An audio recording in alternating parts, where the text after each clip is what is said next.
welcome to SVG-TV News on Monday, September 19th, 2022. I am Yvette Boynes with the details. Farmers across St. Vincent and the Grenadines will soon have access to additional food terminal markets where they can get better prices for their produce. That's the word from Minister of Agriculture, the Honorable Sabota Caesar, while addressing the issue on the API's Morning SVG program this morning. In that interview, the minister announced that SVG was this morning sending its first export of food to the farmers' market in Barbados. This shipment, he said, was coming from the terminal market in Lacroix, where persons worked over the weekend to ensure the shipment was ready. The minister noted that prior to this, traffickers took up the slack left by the banana industry, but could not fill the gap left by that industry. What we did over the last 2 years, when we had a lot of downtime during the COVID pandemic, was that we studied the infrastructure that was on the ground still from the banana industry. And we recognized that there were 4 areas that we can utilize in the country as major collection points, and we coined them the food terminal markets. So it's Lanley Park, it's Lauders, it's Lacroix, and Belmont on the leeward side. And we have engaged certain technicians in the region to get these facilities up to a very high level of certification. And we were able to have a discussion with the World Bank, and they will be providing the sum of $10 million as a capital injection into the industry. So instead of just putting it out there and trying to spread it thinly, we have decided to zone into these 4 areas, establish modern food terminal markets. You would have places here for cool storage, and we are working to aggregate persons who wish to export from St. Vincent and the Grenadines to trade through these certified depots. Now, around each depot, we will have traders, we would have farmer-producer groups, we will have cooperatives, we would have persons who will sell to the hotels, persons who will continue the Love Box initiative, and we would address the issue of fertilizer distribution, technical assistance to the farmers. So what we're actually speaking about this morning is the modern arrangement that we are going to put in place. The Agriculture Minister said he anticipates that by January 2023, all terminal markets, including those in Langley Park, Lauders, and Belmont on the leeward side of the island, would be in operation and ready to fill overseas orders comfortably. What we anticipate is that by January 2023, we are going to have traders, exporters, operating from each food terminal market. So when we receive a telephone call from London, from France, from Germany, requesting the export of food from St. Vincent and the Grenadines, we know the standards that must be met. We can just put these persons on to connect the dots between the exporter and the market. And not only that, but we can tell our farmers what to grow, when to grow it, and also the prices that you will receive. For farmers who have been selling dasheen, for example, you can't tell me last you heard about dasheen going down to 20 cents per pound and 30 cents per pound. It's $1, it's $1.50, $1.20. And we want to thank all the traffickers who have done an excellent job and will continue to work hard to export to different markets. But what we have done as a government is to basically step in to support the farmers and to support the whole process. Governor of the Eastern Caribbean Central Bank, Timothy Antoine, has expressed concern with the increasing cost of living in St. Vincent and the Grenadines and the rest of the Caribbean. Speaking during a recent interview dubbed Conversations with the Governor, Mr. Antoine noted that one of the contributing factors to this increased cost of living is the war in Ukraine, one of the world's largest grain producers. Governor Antoine said the region had begun to bounce back from inflation experienced during COVID and the attendant interruptions in the chain supply, but that recovery was interrupted by the war in Ukraine, which saw skyrocketing food, fuel, fertilizer, and financing costs. Our financial institutions here in St. Vincent de Grenadines are already registered for the partial credit guarantee program, including the Bank of St. Vincent de Grenadines. And you go into those financial institutions, there are a couple of credit unions as well that are going to come on board, and you ask them, what is the possibility of me benefiting from this guarantee program? Ask them, okay? Let them respond to you, because it's available. And it's a way of helping people in a difficult time. And of course, you would know before that we had the moratorium during COVID and even with the volcano to give people some relief in terms of debt servicing. But now it's time for recovery and for rebuilding and so on. So the key now is access to credit to be able to rebuild your farm, to expand the farm or your business. So that program is available and farmers through their financial institutions can also benefit depending on what they want to do with their farms. Governor Antwine indicated that the issue for small islands such as St. Vincent and the Grenadines now is to have access to affordable financing so that small businesses and farmers, etc., can rebuild better. In this regard, he has indicated that the Eastern Caribbean Central Bank has made $30 million available through a partial credit guarantee program made accessible through local financial institutions. He said entrepreneurs are being encouraged to go to their banks or credit unions and ask about the program. The issue now, because of inflation, major central banks around the world are being forced to raise interest rates to try to get inflation under control. The result of that is that the global economy is slowing, and there are possibilities, forecasts, that there could be a recession, certainly in Europe, as early as 2023. Possibly the US, but that is not so certain. Now, those have implications for us because that's our major trading partners, the US and Europe. That's where we get a lot of our tourism. So a slowdown, a recession in the US or Europe is not good news for us in the Caribbean. But the immediate concern, Dion, is the cost of living. The cost of food, fuel, fertilizer, and financing. And financing, I mean, as the Fed raises interest rates, the cost of borrowing becomes more expensive if you're borrowing in US dollars. So you've seen it in the US market, for example, where mortgages are going up, the rates on mortgages, where financing in the global markets, especially for emerging countries, small countries, that financing is getting more expensive. Head of the National Emergency Management Organization, NEMO, Michelle Forbes, says NEMO is currently carrying out assessments in North Windward to get a better picture of damage caused as a result of the passage of Hurricane Fiona on the weekend. Rains associated with Hurricane Fiona are said to have resulted in landslides and falling retaining walls in some parts of Sandy Bay and Owea. According to the National Hurricane Center, Hurricane Fiona made landfall along the extreme southwestern coast of Puerto Rico near Punta Tocan at 3:20 p.m. on Sunday with winds of 85 miles per hour.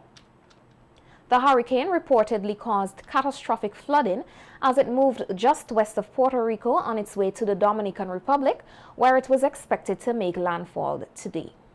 Meantime, the St. Vincent and the Grenadines Meteorological Services continues to closely monitor the progress of a westward moving tropical wave located near longitude 45 degrees west, or about 1,100 miles, 1,700 kilometers east-southeast of the Windward Islands. The latest model guidance suggests that environmental conditions could become more favorable for slow development of this system in several days, while it is forecast to move across the Windward Islands and into the Caribbean Sea. Regardless of development, this system is expected to produce moderate to heavy showers, thunderstorm activity, and gusty winds across SVG by mid-afternoon Thursday. Due to the already saturated nature of the soils, especially across the northern areas of mainland SVG, from the recent rainfall event, flash flood watches or warnings may be issued within the upcoming days. A weather advisory for a low risk of flash flooding remains in effect. Residents and motorists near the red and orange zones near the Lasso Freya volcano should remain alert. All residents are advised to keep informed and pay close attention to information being issued by the St. Vincent and the Grenadines Meteorological Services by visiting their website at www.meteo.gov/VC or by following them on Facebook via facebook.com/SVG-Weather. With the hurricane season in effect, shelters across St. Vincent and the Grenadines have been fully inspected and deemed to be in position to receive persons. So said Senior Education Officer responsible for school safety and a member of the Hurricane Shelter Subcommittee for NEMO, Dr. Idelia Ferdinand, speaking on NBC Radio on shelter management this morning. Normally, every year there is a process of inspecting shelters and ensuring that they are in a position to receive persons. So normally there's a team of persons with different skill sets, and they would visit the shelters and they would identify issues, and that information is passed back to the National Emergency Management Organization, and where corrective measures can be put in place, those are put in place, and the shelter list is put together and published. Mind you, we may not have a perfect facility, right? But the aim is to provide some sort of temporary housing, a place where persons can shelter in the short term until they are able to either move to another location or go back to their place of abode. Dr. Ferdinand, who spoke of some challenges that occurred at the shelters in the eruption phase of the La Sofre volcano, outlined the importance of registering families as soon as one gets to the shelters. The family name, the members of the family, if there are any special medical issues, age, gender, key information like that, your background information. And it's very important so that when that information is reported, we know exactly how many persons are in the shelter. We know by gender. So we have that disaggregated data that will tell us that we are catering to the needs of how many children, how many elderly, how many males, how many females, if there are any special dietary needs or concerns. Speaking on the rules and regulations of the shelters, Dr. Ferdinand urged persons to abide by the rules or be prepared to face the consequences of their actions. But it's very important that you maintain control, right? So we would expect, the normal things the normal laws in society, we don't expect them to be broken at the shelter. So things like stealing, violence, abuse, and all of that are part of the requirement when you're in a shelter. Right. And persons may think it's harsh if you are put out of a shelter, but according to the regulations of conduct, the director, the chief shelter manager, or the shelter officers have the power to regulate the conduct of persons in shelter, and so persons can be suspended or expelled from a shelter. During the eruption of La Sofre, persons complained of various issues including stealing and other inappropriate behaviors. Several area residents also complained of issues faced with shelterees who were staying at shelters in their communities. National Oceanic Atmospheric Administration had estimated that for the 2022 hurricane season, there will be 14 to 21 named storms, of which 6 to 10 could become hurricanes, including 3 to 6 major hurricanes, category 3, 4, or 5, with winds of 111 miles per hour or higher. Prime Minister Dr. Ralph Gonsalves has said that discussion and consideration will be made to push back the next sitting of Parliament until after the burial of the 5 Sandy Bay accident victims.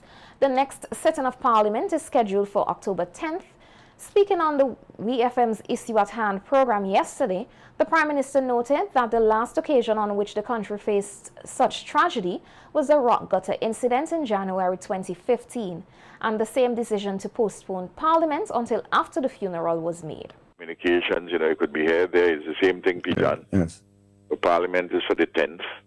I don't know whether we should have the Parliament held before the funeral of our 5 citizens who died in this tragedy, in this disaster. The last occasion when there was such a disaster, rock gutter, we had postponed Parliament until after the funeral on the 25th. You may recall that on Monday the 12th, the very day, Monday, January the 12th in 2015, the very afternoon, I was supposed to deliver my budget address. And they had immediately said, well, the address had been postponed, we didn't set a date, and then we set the date with consultations with the leader of the opposition then, and with the speaker, that we put the debate, the budget debate, until after the 25th of January, when the funeral was held at Fancy. It may well be that we should not be in Parliament until after the funeral. In other words, we should pay the respect. Yes, that is also the day. And then when we do that, we can also speak towards Her Majesty. But that's a matter which I'm mulling over in my head. A prayer breakfast for the families of all those involved in the accident was held at the official residence of the Prime Minister in Kingstown yesterday. The Prime Minister further outlined other forms of assistance that are being set up for the families of the 5 Sandy Bay crash victims, including ongoing psychosocial support. I think arrangements are being made to provide Orlando Brewster and his permanent secretary and one of the lead persons there, Ms. Marissa Burke. They're going to give a bankyard in the way in which we have this program now. Yes. Particular program for the rest of the year. So support for children, whose parents have died, and a lot of data being collected as to provide practical support in addition to psychosocial support. The instructions from my office and from the cabinet are absolutely clear. We're very fortunate to have the Denise Harold, whose family of Elvis Harold, who died, unfortunately, and of course, sort of related to other persons who died. And she works in the Ministry of Social Development, and she has certain responsibilities in relation to this particular matter. She's in the community itself. So I would say we have things organized. Undoubtedly, you'll have hiccups here and there, but there's a good framework. Of course. There's a good policy and specific programs being rolled out. Meanwhile, Prime Minister Gonzalez further noted that investigations surrounding the accident which occurred Sunday, September 11th, are ongoing. Prime Minister Dr. Ralph Gonzalez is heading a 4-member delegation to attend the 77th session of the United Nations General Assembly in New York. The delegation includes Mrs. Eloise Gonzalez, spouse of the Prime Minister, Honorable Kissel Peters, Minister of Foreign Affairs and Foreign Trade, and Station Sergeant Godwin Charles, Security Officer. This year's session, that will witness world leaders travel to New York to address the General Assembly, being held under the theme, A Watershed Moment, Transformative Solutions to Interlocking Challenges. During this week, Dr. Gonzalez will be involved in a number of bilateral engagements with representatives from other countries as well as the United Nations. He is expected to address the General Assembly on Saturday, September 24th, 2022.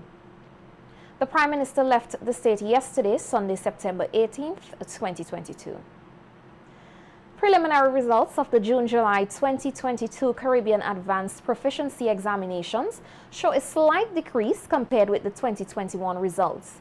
584 candidates sat the exams. Of that number, 558 were from the SVG Community College, while 26 were private candidates.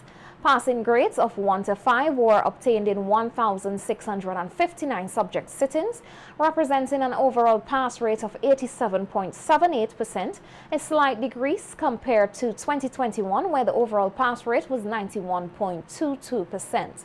100% passes were recorded in 5 areas: French Unit 1, Green Engineering Unit 1, Integrated Mathematics Unit 1, Physics Unit 2, and Spanish Unit 1. This year's results show that high passes have been maintained in most subjects taken at the Cambridge International Examinations. These are reported on separately. Meanwhile, Minister of Education, the Honorable Curtis King, has commended students who sat the 2022 CSEC and CAPE examinations for excellent to commendable performances. Speaking with SVG-TV News earlier today, Minister King also encouraged those who did not perform as expected to make use of every available avenue to continue their education.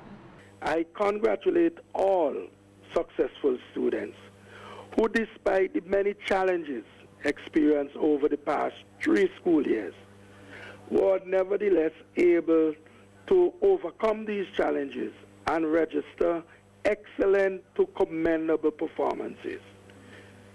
To those who are not so successful, don't be despondent. Where there is an opportunity to return to school, please do so. You can also contact the Department of Adult and Continuing Education to choose from a range of options to continue education and training. Minister King also expressed thanks to all stakeholders who assisted the students. I wish to thank all of our principals and other school leaders, our teachers, parents, guardians, and all other stakeholders who played a positive role in the preparation of our students for these very important examinations. Let me confirm that the Ministry of Education has commenced a detailed analysis of these results, the findings of which we will share with all stakeholders when this task is completed. Once again, I want to wish all of our students all the best in their continuing journey on their way to the development of their educational abilities. Prime Minister Dr. Ralph Gonsalves says the impact of the government's vaccination policy is not the reason for the decrease in this year's CSEC results. Teachers who refused to take COVID-19 vaccines last year, December, opted to remain at home due to the government's vaccination policy, which deemed teachers frontline workers. This resulted in a number of schools being left with inadequate staffing. The country recently recorded a significant decline in the results of the 2022 May-June Caribbean Secondary Education Certificate examinations. The results show that SVG achieved a pass rate of 66.55% this year, down from 83.48% in 2021, representing a decline of 16.83%. In 2020, SVG achieved a pass rate of 81.86%. This year, 2,006 candidates were registered. Of these, 513 were private candidates and 1,493 were school candidates.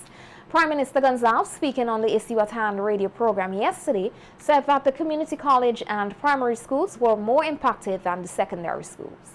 I would just want those persons who, as soon as they see some results which are not as good as last year's results, that they say, it is because of the teachers who didn't take the vaccine and they were not teaching people's children. Well, the problem with that kind of a demagogic analysis, completely incorrect, is that you're saying that a small minority of teachers affected the overall results. Those years when you have all the teachers, and when the results were of the same level. What about at the grammar school and the high school and at Bookament and at Thomas Saunders and at St. Martin's and Convent? What happened there? Nobody left. You know what I mean, Pigeon? What about the scores at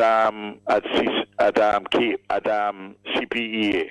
Don't you have more primary school teachers proportionately who didn't take the vaccine than secondary school one? How is it that those results were not affected? They were the same, 91, 90, 92, 91%. Epijan, statistically insignificant. What about at the community college? Of the 200 staff members, 150 permanent or whatever they are, and others which are part-time. How is it that we haven't seen the things affected there? I mean, people must. This is why, Pigeon, I admire your scientific analysis, you know.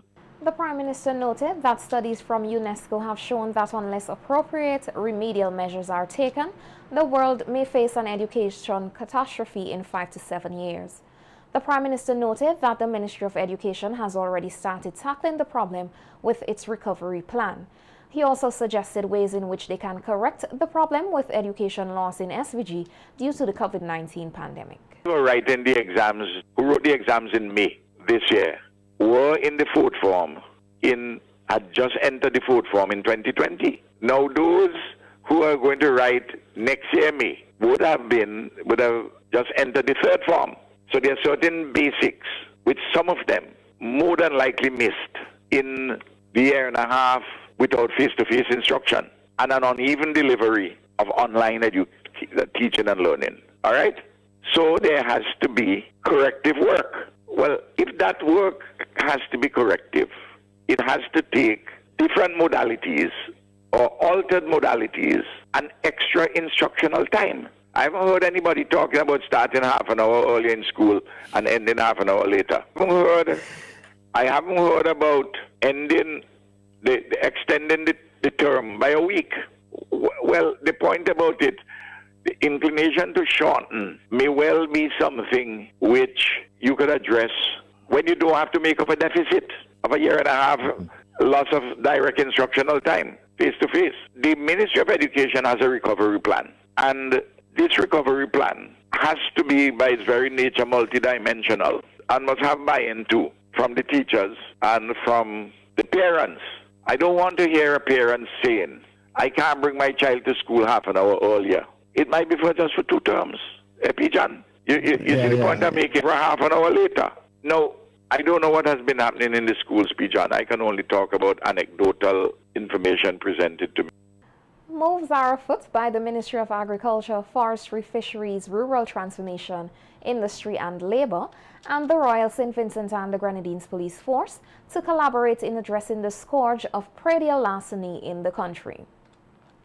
To this end, the 2 entities met on Tuesday, 13 September 2022 and have resolved to restart the stop and search activities at the district level, institute an educational campaign to improve stakeholders' awareness of their roles and responsibilities, host joint meetings and briefings by both entities, use technology to aid in monitoring and for evidence gathering, advocate for a greater level of prosecution under the Agricultural Produce and Livestock Prevention of Theft Act as opposed to the Criminal Code.